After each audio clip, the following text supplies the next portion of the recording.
Bonjour, mon nom est Marie-Jo, responsable des programmes de français langue et de l'évaluation des apprentissages à la direction de l'éducation des adultes et de l'action communautaire du ministère.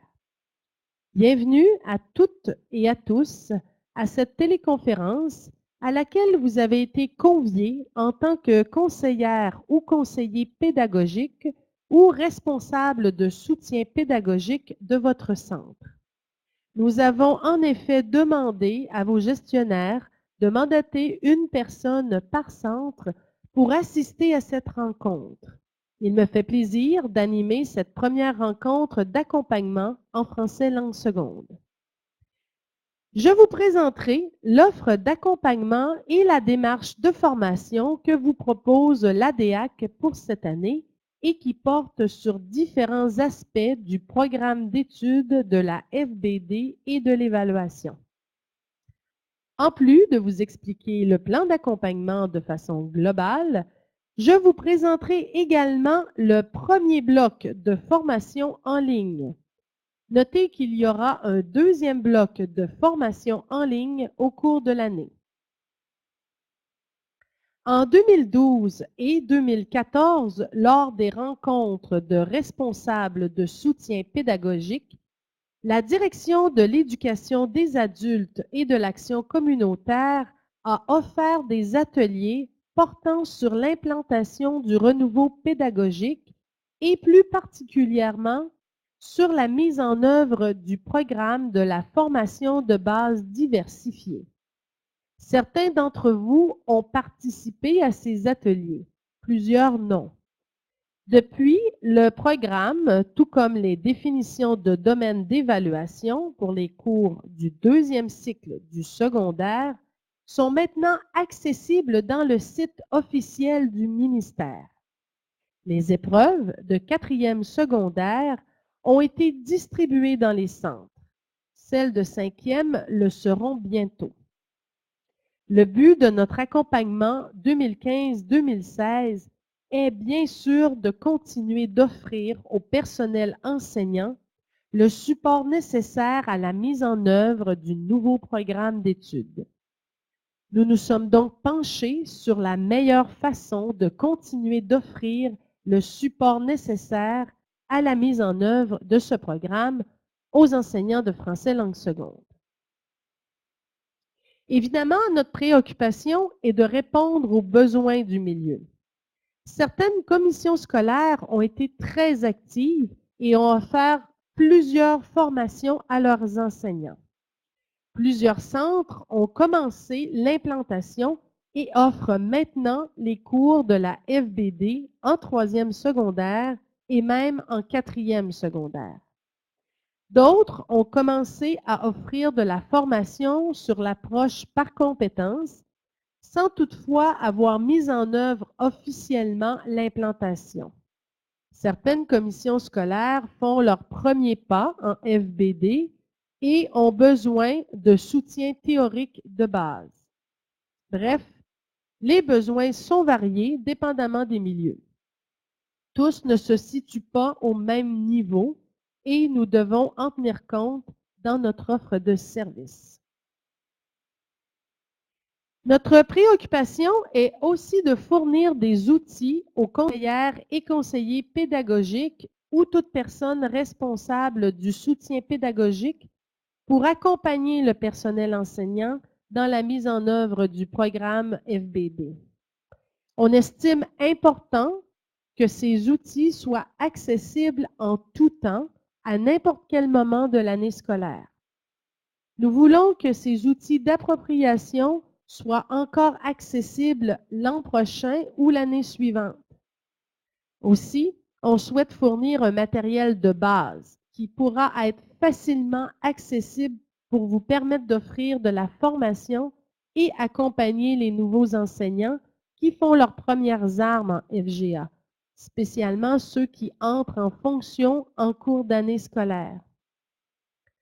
De plus, notre préoccupation est d'offrir un accompagnement qui prend en compte les réalités des différents milieux.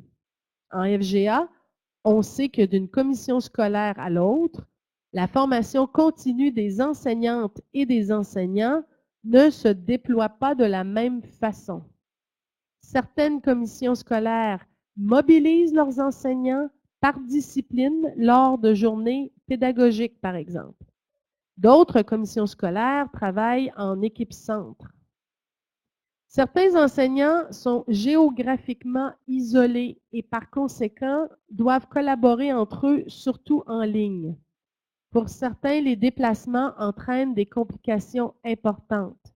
On a donc voulu tenir compte de ces paramètres dans l'élaboration de notre plan d'accompagnement. Enfin, pour assurer une bonne communication entre vous, partenaires de la DEAC, nous pensons qu'il est souhaitable de regrouper les outils d'accompagnement offerts par le ministère en un même lieu. Lorsqu'il y a changement dans le personnel d'un centre ou d'une commission scolaire, il peut être difficile de relayer l'information. Il peut être compliqué de veiller à assurer une continuité. Tout naturellement, nous nous sommes tournés vers le Carrefour FGA pour leur demander de collaborer avec nous. Nous vous proposons donc un accompagnement en ligne qui se fera grâce à un site dédié spécifiquement au programme de français langue seconde. Ce site est accessible par le Carrefour FGA. Nous espérons que cette formule saura rejoindre un maximum de membres du réseau et offrir toute la souplesse nécessaire aux besoins variés du milieu de la formation générale des adultes. En cours d'année, des outils d'accompagnement vous seront offerts en 2 blocs de formation. Vous aurez dès aujourd'hui accès à un premier bloc de formation qui porte sur les grands concepts du programme d'études. Vous pourrez, si vous le souhaitez, amorcer dès maintenant vos activités de formation auprès de vos équipes d'enseignants ou choisir un autre moment que vous jugerez plus opportun. Je vous présenterai chacun des documents du bloc 1 un peu plus tard dans la présentation.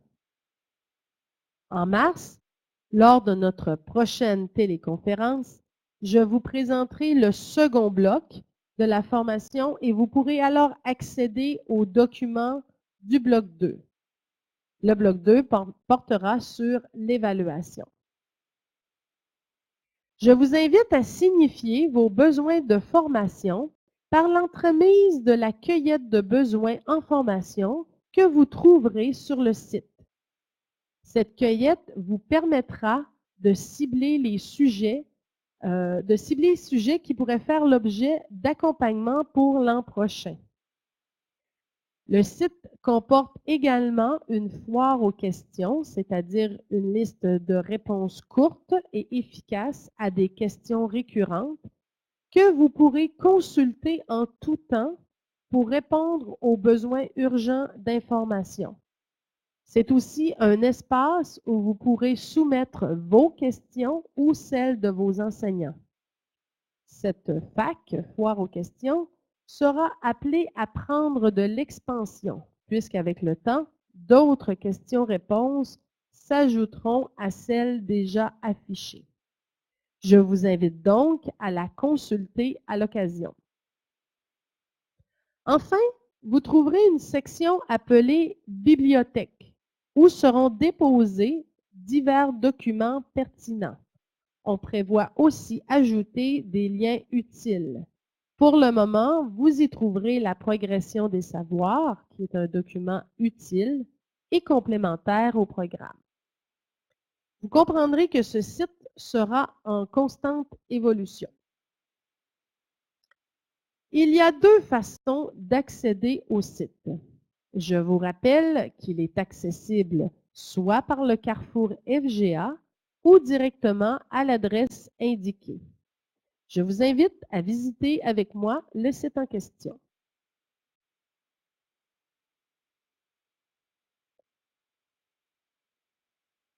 Dans le site Carrefour FGA, un onglet Informations de la DEAC a été créée il y a quelques mois.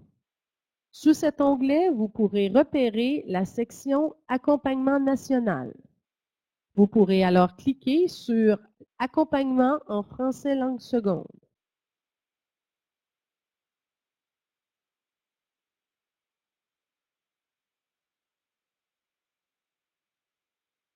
En naviguant sur la barre horizontale du haut de la page, vous trouverez facilement les différentes composantes de notre accompagnement dont je vous parlais un peu plus tôt. Vous voyez ici les 2 blocs de formation tels que présentés. Je reviendrai un peu plus tard sur le contenu du bloc 1. Allons dans la bibliothèque.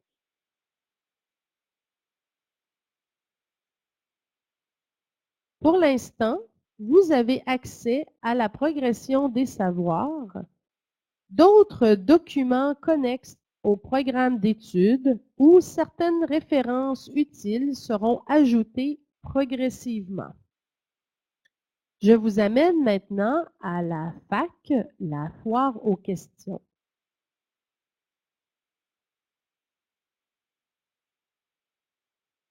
Comme mentionné plus tôt, vous y trouverez des réponses aux questions qui nous sont fréquemment adressées. Elles ont été regroupées en 2 séries pour l'instant. En cliquant sur l'icône, vous pouvez accéder aux réponses. Vous pouvez nous faire parvenir vos questions portant sur la FBD, tant sur le programme que sur l'évaluation, en utilisant un formulaire auquel vous pouvez accéder en cliquant sur « Poser une question ».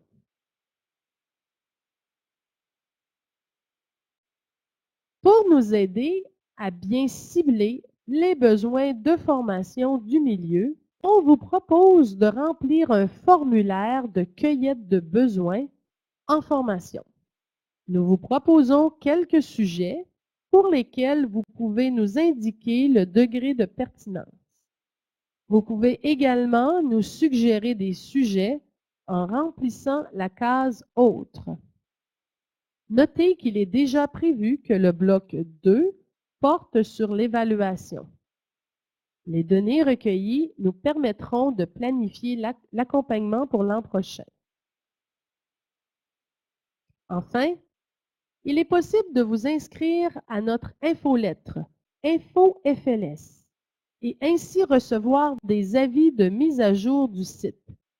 N'avez pas à vous inquiéter, on n'a pas l'intention d'en faire tous les jours, mais c'est une bonne façon pour vous d'être informé des ajouts à la FAQ, par exemple. Revenons maintenant à la présentation, plus particulièrement au bloc 1. Dans ce premier bloc de formation, il allait de soi de favoriser l'appropriation du programme d'études, parce qu'en fait, c'est l'ouvrage de référence indispensable pour l'enseignant, même pour ce qui concerne la partie évaluation. En effet, le programme nous permet de comprendre l'esprit dans lequel la discipline, le français langue seconde, est abordée.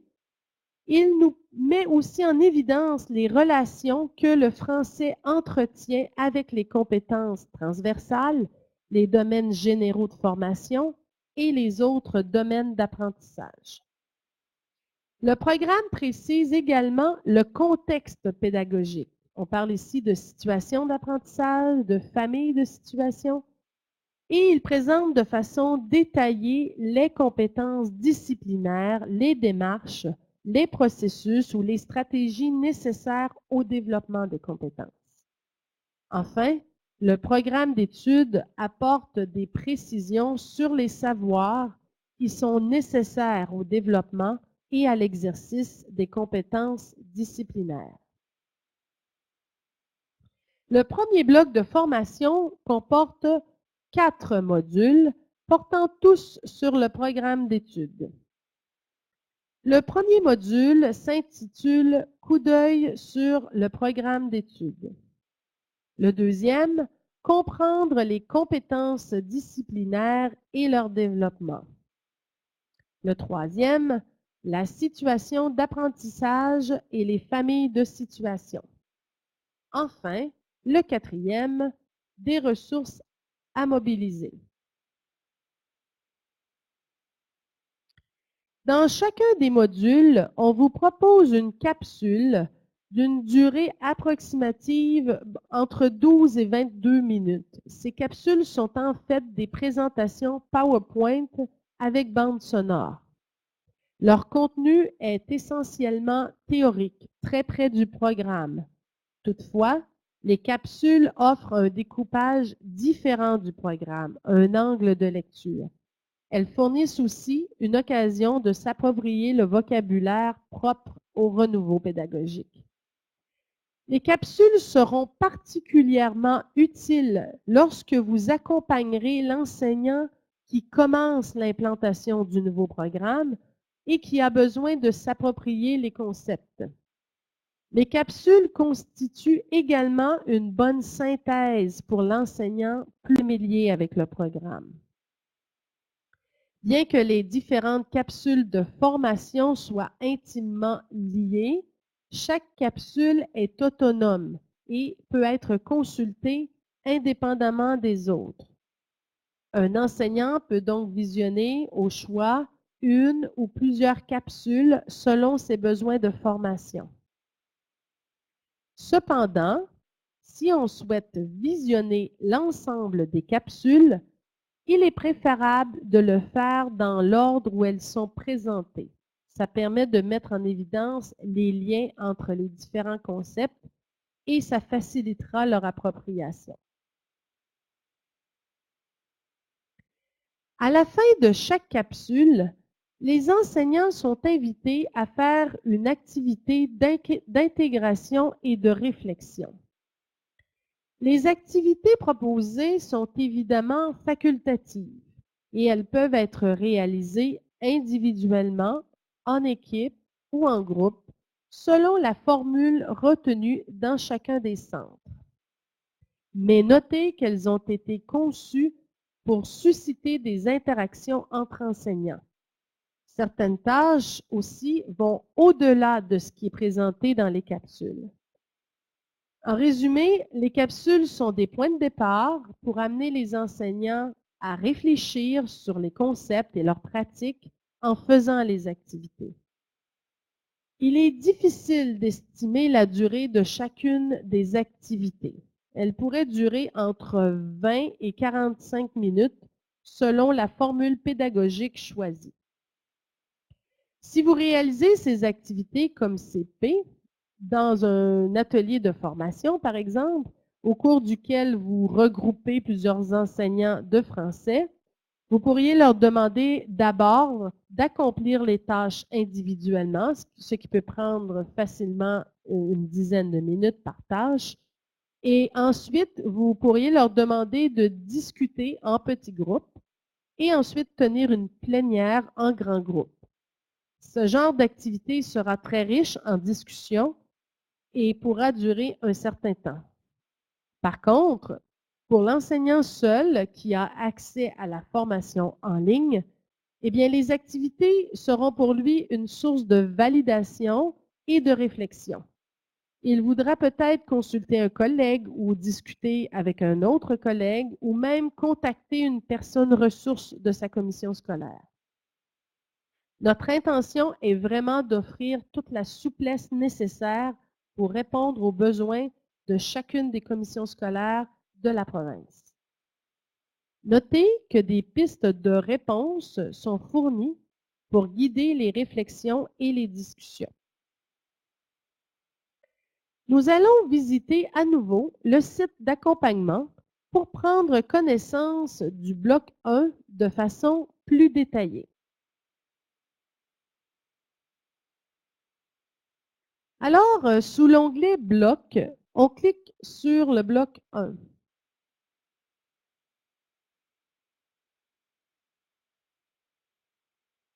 Le bloc 1 est consacré aux grandes lignes du programme d'études.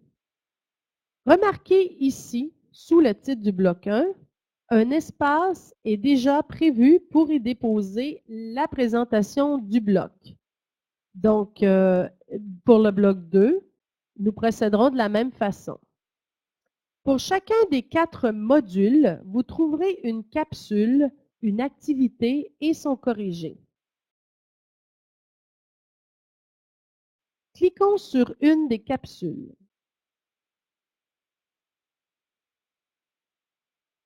Bonjour et bienvenue à cette première capsule qui vous... Allons voir maintenant une activité. Les activités peuvent être imprimées. Des espaces réponses ont été prévus pour les enseignants. Voyons maintenant un des corrigés fournis avec les activités. Il propose des pistes de réponse, des exemples, qui peuvent servir d'appui pour les discussions de groupe. Évidemment, il est préférable de faire ces activités en petits groupes, ou du moins avec un collègue, si c'est la seule formule possible. Certaines tâches peuvent se faire individuellement. En ce qui a trait au second bloc de formation, il est présentement en rédaction. Il portera sur l'évaluation.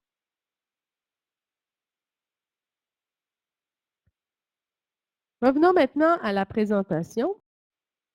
Donc, le bloc 1 qui se compose de 4 modules. Ce premier module permettra, le module 1, ce premier module permettra aux participants d'avoir une vue d'ensemble du programme d'études et de faire des liens entre ces différents éléments. La capsule de ce module rappelle les grandes orientations sur lesquelles se fonde le programme d'études. Il présente la structure du programme et des cours et définit les principaux concepts liés au développement de compétences. La capsule a une durée de 15 minutes 44 secondes. L'activité, quant à elle, permettra aux participants de comparer et de valider leur compréhension d'un programme axé sur le développement de compétences. Le deuxième module permettra aux participants de comprendre le concept de compétences disciplinaires ainsi que le développement de la compétence. La capsule présente les concepts de compétences, composantes, manifestations de compétences et les liens qui les unissent. On y présente aussi chacune des 3 compétences disciplinaires du programme d'études FLS. On s'attarde également au concept de développement de compétences, particulièrement celui des 3 compétences du programme. L'activité numéro 2 permettra aux participants de comparer et de valider leur compréhension du concept de compétence. Elle propose aussi une réflexion sur les changements qu'un programme élaboré par compétence implique dans la démarche enseignement-apprentissage. Le troisième module porte sur la situation d'apprentissage et les familles de situation. Cette capsule de 12 minutes 27 secondes favorise l'appropriation du concept de situation d'apprentissage et de son rôle dans le développement de compétences. Elle insiste également sur le concept de famille de situation et présente les familles du programme FLS. L'activité, pour sa part, permettra aux participants de différencier les familles de situations en FLS, de comprendre le lien qui existe entre les familles et les situations d'apprentissage. Le quatrième module porte sur la mobilisation de ressources. Le visionnement de cette quatrième capsule permettra aux participants de se familiariser avec les différentes ressources que l'adulte doit apprendre à mobiliser en français langue seconde dans le développement de ses compétences, soit les ressources humaines et matérielles, les différents savoirs présentés par catégorie, les repères culturels, les processus et les stratégies. Elle a une durée de 22 minutes 36 secondes. L'activité numéro 4 permettra aux participants de réfléchir ce qu'est la construction et la mobilisation de savoir et d'imaginer comment ils pourraient exploiter les repères culturels dans une situation d'apprentissage. On s'attarde également à l'importance de l'apprentissage-enseignement de stratégie. Je vous rappelle que le second bloc de formation sera présenté les 10 et 11 mars prochains. On invite les CP et les RSP à s'inscrire à une seule des dates proposées pour ce bloc à l'adresse indiquée. On vous recommande également de vous inscrire immédiatement, si ce n'est pas déjà fait, pour vous assurer d'une place. Je vous rappelle que chacune des présentations en VIA sera déposée sur le site quelques jours après la tenue des rencontres. Ceci termine notre rencontre d'introduction au premier bloc de formation en ligne du programme de français langue seconde. Je vous remercie de votre participation. J'espère que le contenu de ce premier bloc saura répondre à vos besoins en tant que personne responsable du soutien pédagogique de votre centre ou de votre commission scolaire. Je vous invite dès maintenant à visiter le site d'accompagnement en français langue seconde à l'adresse apparaissant ici, mais je vous le rappelle, il est aussi accessible par le Carrefour FGA. Je vous invite aussi à répondre en grand nombre à la cueillette de besoins en formation. Vous y trouverez les documents de formation du bloc 1, ceux du bloc 2 portant sur l'évaluation devraient être accessibles autour du 7 mars prochain.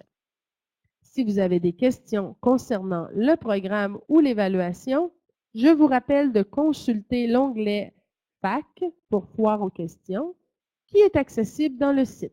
Des réponses à vos questions s'y trouvent peut-être déjà. Sinon, faites-nous parvenir vos questions en utilisant le formulaire fourni. Merci et bonne journée.